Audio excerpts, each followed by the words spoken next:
Mel 2204, your pageant vlogger host. Subscribe! Magandang araw Pilipinas and good day pageant lovers.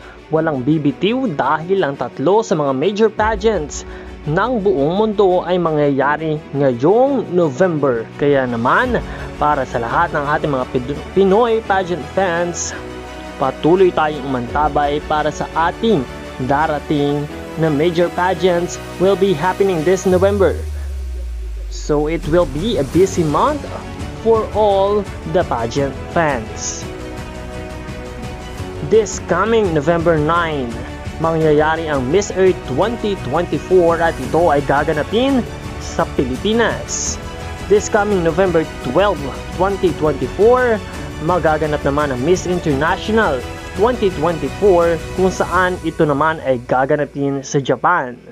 And this coming November 16, magaganap naman ang Miss Universe 2024 to be held in Mexico.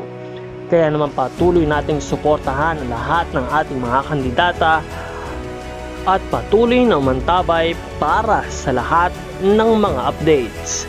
Maraming salamat sa iyong panonood at maraming salamat din sa iyong pag-subscribe.